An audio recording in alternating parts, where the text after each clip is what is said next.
paano mag-renew ng ating OWA membership using the new design, the new design OWA mobile app.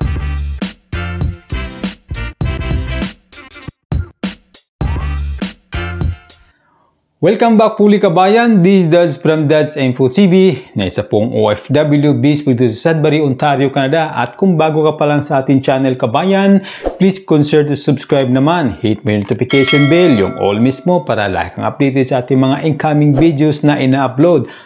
At ang importante kabayan, paki-like mo ang video na ito para naman po may rekomenda ni YouTube sa iba pa mga Pilipino, lalong-lalo yung mga OFW na malapit sa akin na nangangailangan ng mga ganitong impormasyon.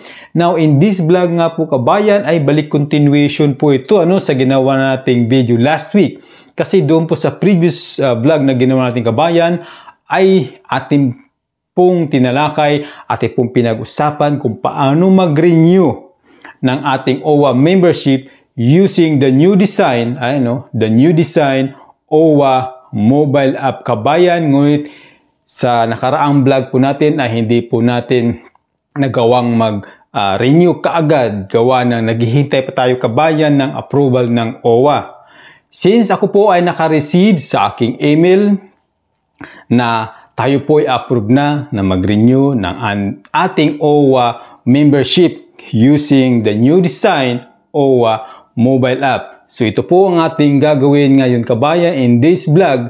Okay? So kung wala pa kayong bagong disenyo ng OWA mobile app kabayan or kung meron kayong luma, i-delete nyo po yun at mag-install po kayo ng bago. Okay? So ito yung bago. May globe na paikot-ikot. Okay? Since na meron po akong password kabayan, tayo na po ay mag-login. Okay, pindutin na lang natin yung login.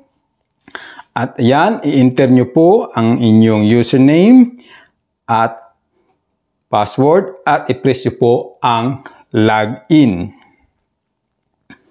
So ayan, we are successfully naka-login na po kabayan. Okay, press nyo po yung okay. So ito yung bago meron po siyang map ng Pilipinas. Okay. So, since tayo po ay magbabayad ng ating OWA membership, tandaan nyo po, ang OWA membership kabayan ay valid lang po up to 2 years. Okay? So, since malapit na mag-expire ng aking membership, next month, December, so, bakit hindi natin mag-renew? So, dito kabayan, dahil nag-request ko na po ang aking, dahil dito kabayan ay in-upload ko na po ang aking ang aking passport at OEC. Kapag wala kayong OEC kabayan, ay maaari nyo namang i-upload ang inyong latest na kontrata. Okay, at dito po nakalagay sa aking personal information, renew membership here. Yan, renew membership here. So yan po ang ating pinduting kabayan. Okay, at dito po may lumabas, reminder, payment will reflect after 1 to 3 working days kabayan. Okay? So, i-accept lang natin yan. Okay? Click I accept. Ayan. Andito na po tayo kabayan sa application form. So, itong page na ito, parehong-pareho pa rin dun sa lumang OWA mobile app. Dito po nakalagay, fill out the form below and submit.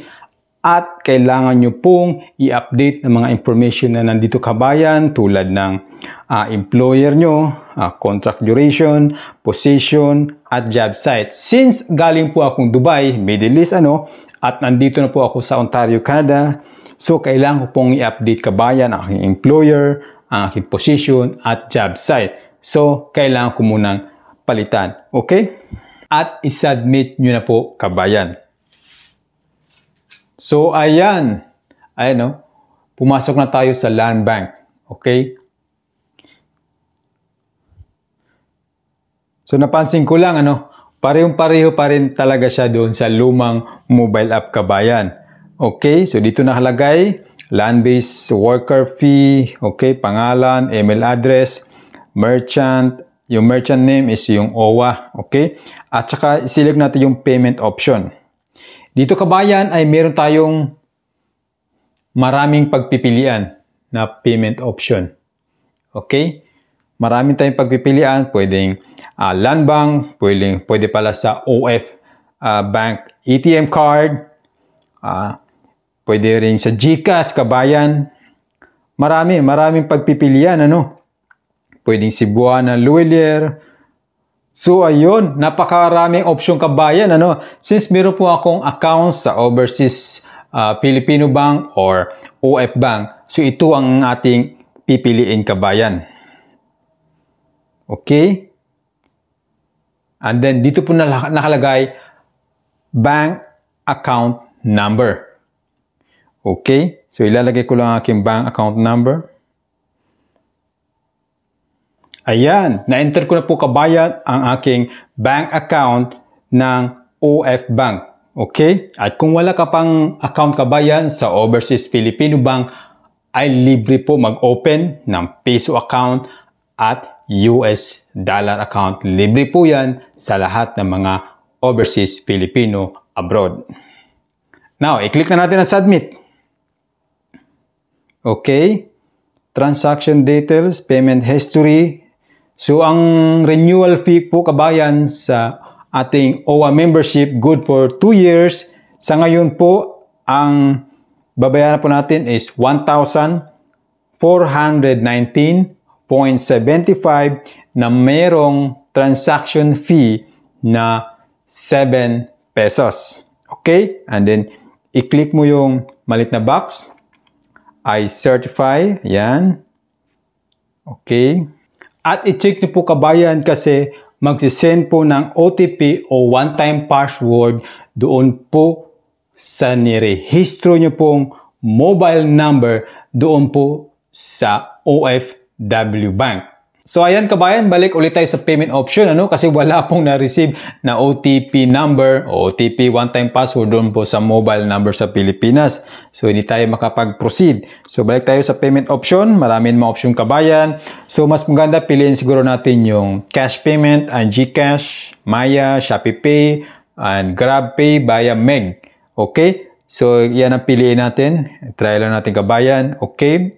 So, ngayon, ganun pa rin yung transaction amount. Yung membership, ganun pa rin. 1,419.75. Pero yung transaction fee, medyo tumaas, Kabayan. Nasa 30 pesos na. Okay? Click natin yung box. I certified. Okay? And then, submit. So, ayun.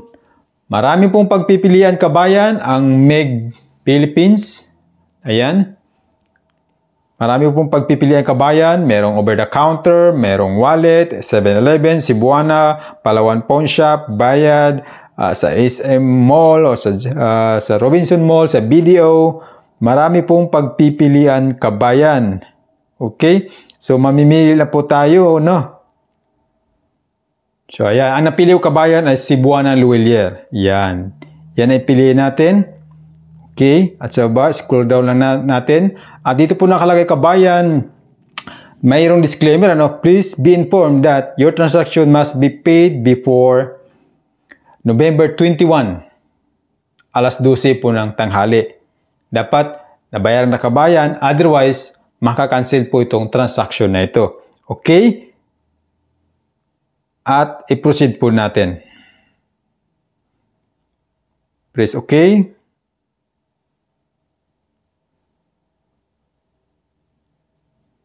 So, ayun. Yung pong reference number ito, Kabayan, ha? Yan po ang reference number niya, no? Reference number, i-screenshot nyo po yan, Kabayan. Yan. Yan ang pong reference number, ano?